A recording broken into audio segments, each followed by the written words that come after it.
What is up, you guys? Welcome back to another video. And today I have the pleasure of covering Sean Ellis. Sean Ellis was wrongfully convicted. And let's just take a wild guess where he was wrongfully convicted. If your mind goes straight to Boston, then you are correct. Sean K. Ellis was convicted in 1995 at his third trial. If you've heard of Sean Ellis, he has a documentary on Netflix. He's had it on Netflix for a while now, called Trial Number 4. So that's kind of really been popular since the Karen Reed verdict and just the whole Boston corruption police bullshit. So Sean K. Ellis was convicted in 1995 at his third trial for the 1993 robbery and murder of Boston police detective John J. Mulligan. His first two trials ended in a mistrial due to hung juries. Sentenced to life in prison, Sean always proclaimed his innocence. He spent 21 years, 7 months, and 29 days behind bars until May 2015 when Suffolk... Doesn't this sound all too familiar? Suffolk Superior Court Judge Carol Ball overturned his convictions, ruling that due to police corruption and prosecutors' misconduct in his trial, justice was not done. Judge Ball granted him bail to await a new fair trial, and on June 10th, 2015, Sean was released from prison. Accordingly, the court concluded that this is a case where justice was not done, and that is quoted from Suffolk Superior Court Judge Carol Ball in May of 2015. The Commonwealth of Massachusetts set the date for Sean's fourth trial for the murder of Detective John Mulligan. Sean's defense attorneys went to work determined to prove his innocence. Then abruptly on December 28th, Suffolk County's acting district attorney held a press conference to announce that he was dropping the robbery and murder charges against Sean in 2021. Sean's 1995 weapons possession conviction was overturned by Judge Robert Ullman. And in a final flourish in 2021, the city of Boston awarded Sean $16 million atonement for misconduct by Boston police. Netflix released Trial Number 4, an original 8-part documentary series about Sean Ellis, in which the creative teams in 2017 began filming Sean and his lawyers preparing for his defense for his anticipated fourth trial. Flashbacks tell the story of Detective John Mulligan's murder and Sean's arrest, and the filmmakers followed Sean's evolving case until charges were dropped. Trial Number 4 quickly caught the interest of viewers from around the world and became Netflix's number 3 most watched TV series. In August of 2021, Newsweek rated Trial 4 one of the top 10 true crime documentaries on Netflix. Due to Netflix's global reach, viewers from 99 countries have watched Trial 4, and hundreds have sent their well wishes to Sean through his website. So a little bit about the case details, the 1993 murder investigation.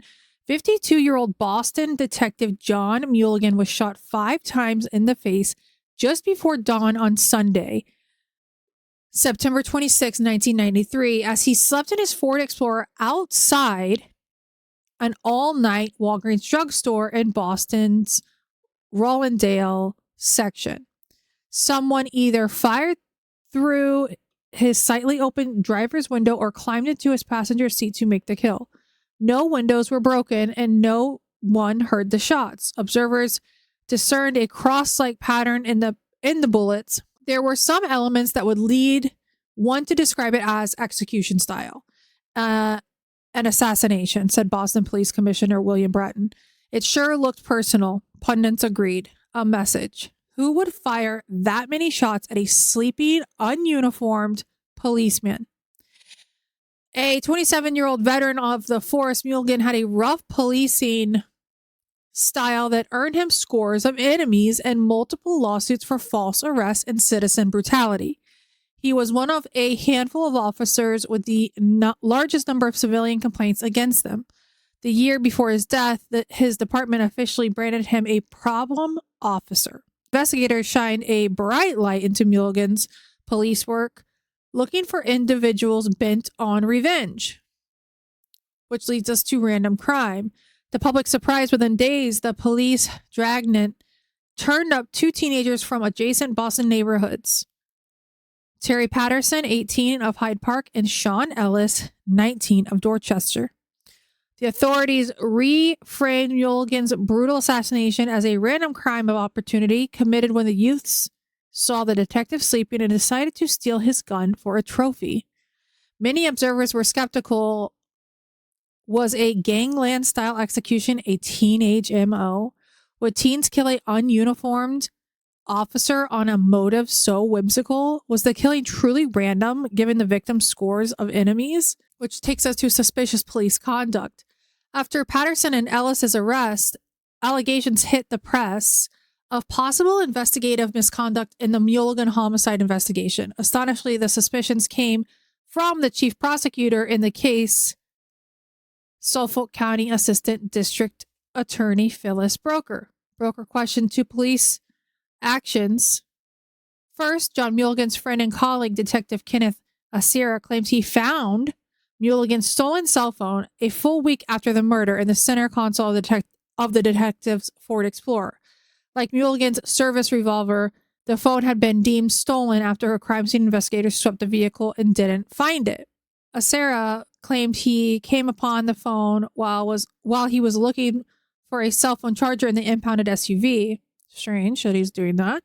The police department alternatively claimed a crime scene technician somehow missed the phone. And 2 technicians found the phone but didn't deem it important enough to note in their inventory. What? It all strained credibility.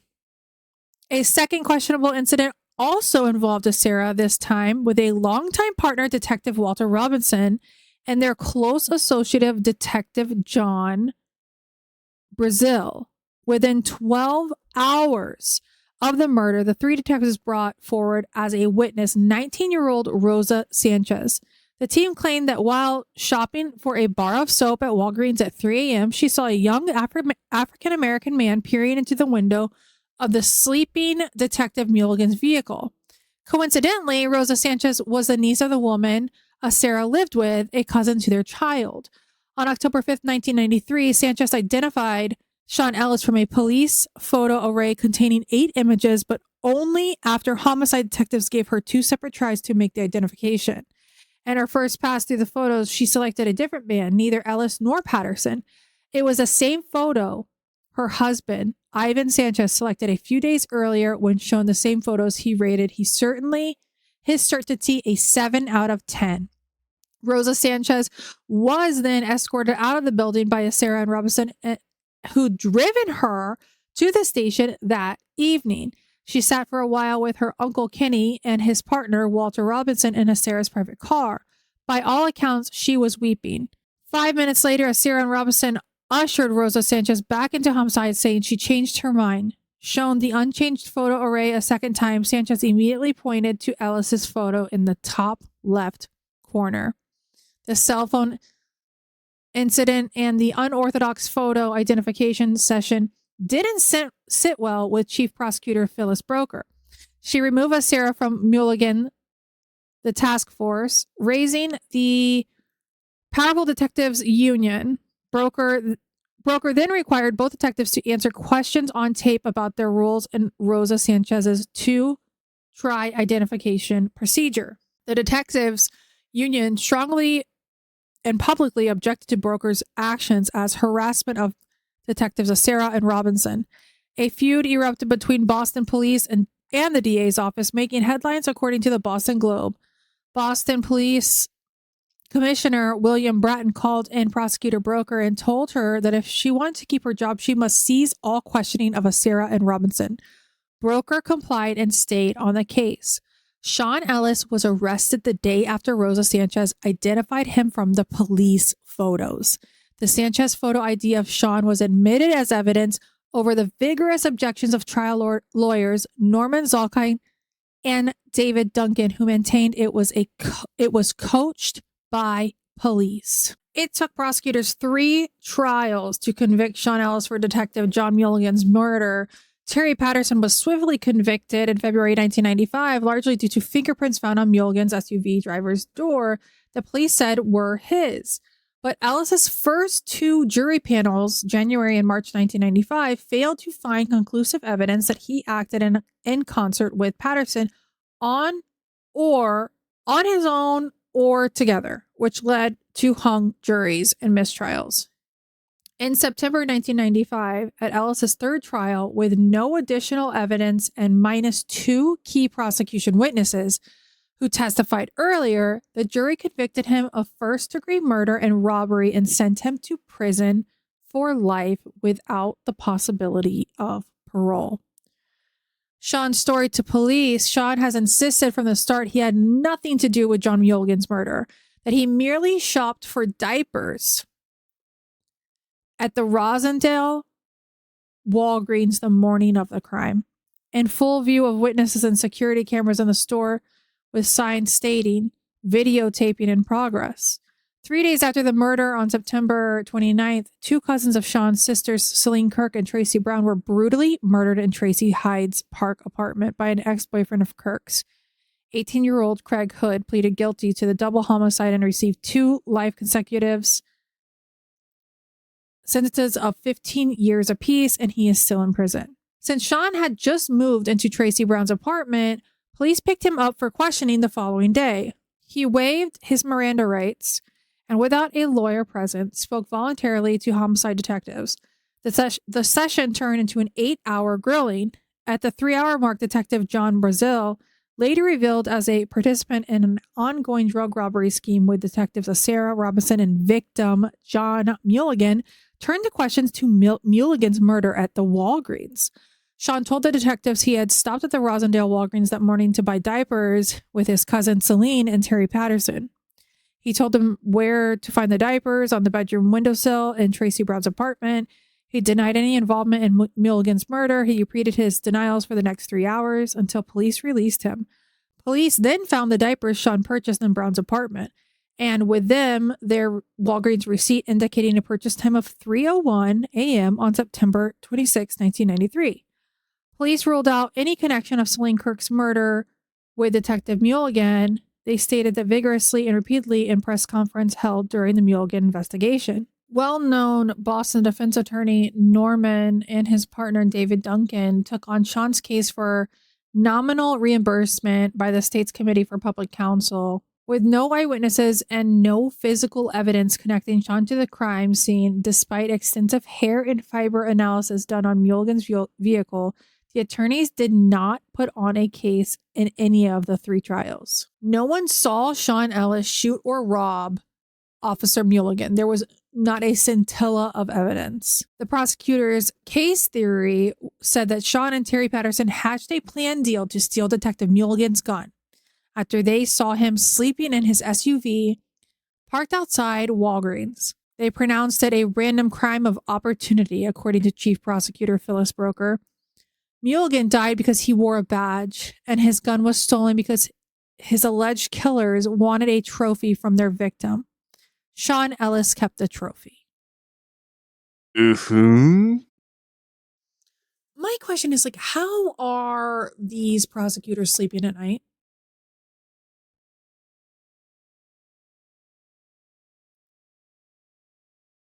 Knowing that, your case is shit. Kept wondering that with the Karen Reed case. How's the Commonwealth sleeping? Let me know.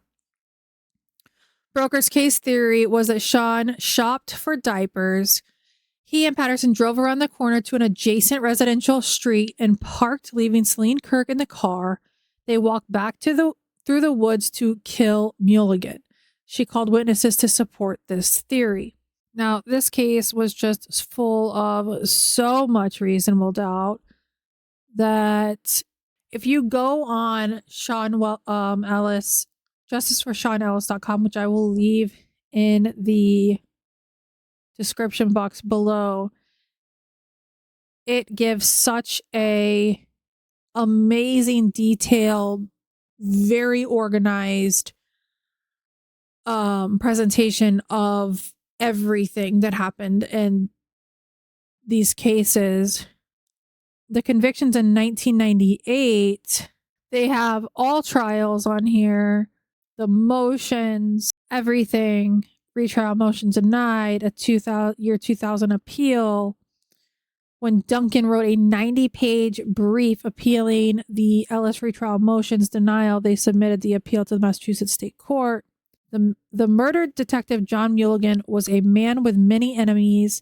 His heavy-handed policing style had earned him a score of police misconduct probes with multiple lawsuits for citizen. We spoke about that. Police initially considered his gangland-style slaying a message from someone bent on revenge. They began to deep dive into Mulligan's police work, but after Sean Ellis and Terry Patterson were picked up, two black teenagers who shopped at a Walgreens, investigators changed their theory of the case. Now they called Mulligan's murders a random crime. We talked about that.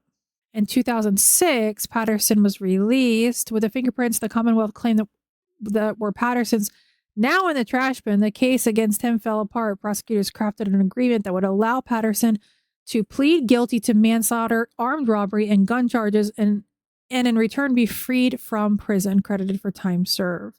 Like Sean, Patterson had always insisted he was innocent of Mulligan's murder. Now he was just looking at the open prison door if he could sign the Commonwealth's affidavit admitting culpability and by naming Sean Ellis as a shooter. That's just fucking crazy. So in 2003, Sean Wright's attorney, Rosemary Scapicio, I hope I say her name correctly. She is in the documentary. She is, oh my gosh, I love her. She's feisty, she's smart, and she does a damn good job at what she does. On Christmas Eve 2003, Sean Ellis wrote a letter to Boston defense attorney Rosemary Scapicio asking her to take his case. He had learned of her prowess and her fierce defense of clients that year when she won the freedom of Sean Drumgold, another African-American man from Dorchester wrongfully accused of murder. So in 2004, Scapicio begins working on Sean Ellis's case. Scapicio agreed to become Sean Ellis's appellate attorney and began work in fall 2004. Almost immediately, she began filing Freedom of Information Act FOIA requests to local and federal agencies for documents pertinent to the Mulligan homicide investigation. The author of this website worked alongside the attorney. Scapicio started in 2006, extensively researching the case. Victim John Mulligan was known for to his superiors as having a long, multifaceted history of corruption. And that was sourced from FBI reports. This suggested suspects who were never pursued. One report said that a Boston police officer claimed a fellow officer killed Mulligan, but both officers' names were redacted. In 2013, a retrial motion was submitted. FBI documents exposed John Mulligan's practices of extorting retailers for bogus protection and shaking down drug dealers and prostitutes, demanding money for sexual favors. Scapicio believes this history casts new light on an animated conversation Mulligan had with an unidentified woman in his passenger seat within the hour of his murder. So, was the pearl-handled gun planted? A pearl-handled .25 caliber gun was found hidden under leaves in a vacant lot in Dorchester, along with Detective Mulligan's service revolver and designated the murder weapon. Transcripts of police interviews of Mulligan's girlfriend and her roommate show that 5 days before this weapon was unearthed, detectives asked both women whether John had a pearl-handled .25 caliber gun. How did police know the murder weapon had a pearl handle before it was found?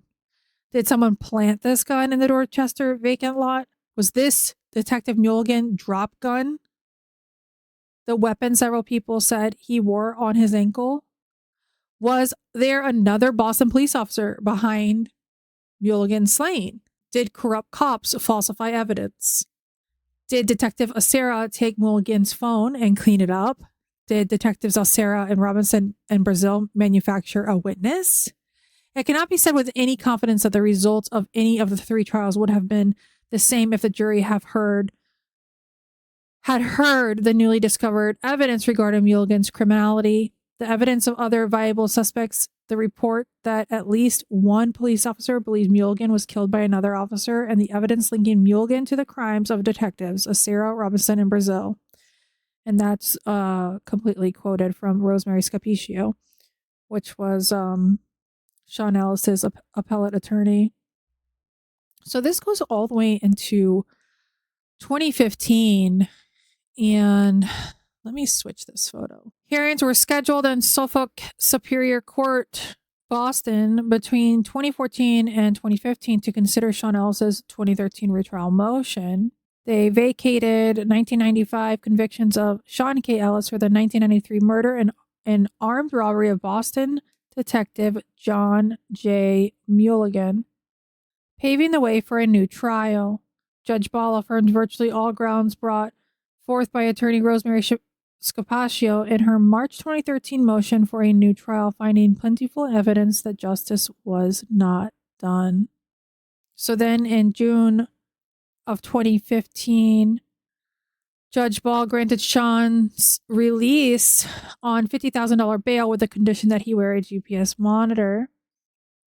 Emotional reactions followed Judge Ball's decision to grant Sean Ellis' bail on May 12, 2015. His mother, Mary Jackie Ellis, and attorney Rosemary Scapicio takes questions of the press.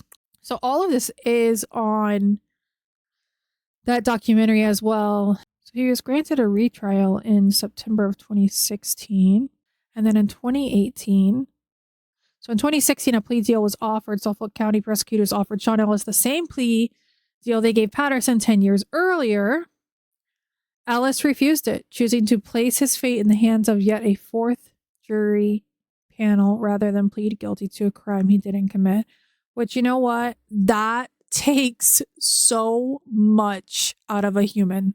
Someone who doesn't play it safe and they've already lost so much of their life being incarcerated over a crime they didn't commit, that's got to be something so difficult to deal with day in, day out. And then to be offered a plea deal and you're like, no, I did not do this. I will risk being convicted and never getting out rather than admitting guilt to something I didn't do. So in 2018, murder and robbery charges were dropped. On December 17th, 2018, DA John Pappas and Boston Police Commissioner William Gross held an unusual afternoon live streaming press conference to announce the Commonwealth would formally drop all charges against Sean Ellis for the 1993 murder and robbery of Boston Police Detective John Mulligan the following day, December 18th. Yet the officials did not exonerate Ellis. They emphasized their belief, shared by the victim's family, that he had a role in the murder, but said they've concluded a retrial would be unlikely to result in conviction due to the fading memories of witnesses and the corruption of three investigating detectives that was inextricably intertwined with the investigation and critical witnesses in the case. The following day, Sean's GPS device was removed. So it's just, it's insane that, like I said in the video that I made prior to this with Stephen Avery, we are supposed to trust, but then how can we when this happens? So in 2021, on May 4th, Suffolk County District Attorney Rachel Rollins officially dropped the firearm charges against Sean. All convictions were dropped. Sean Ellis' record is completely clean.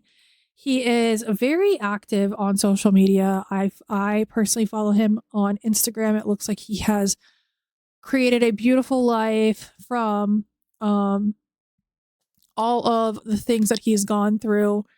And if you have not seen trial number 4 on Netflix. I urge you to watch it, and I urge you to definitely go to the website that I was actually reading verbatim from and learn about this case, learn about the corruption, and be aware of your surroundings, because you'll never know, because one day it could be you, and put yourself in those shoes. It's a scary, crazy thing. That is all I have for this video. I will see you guys in the next one.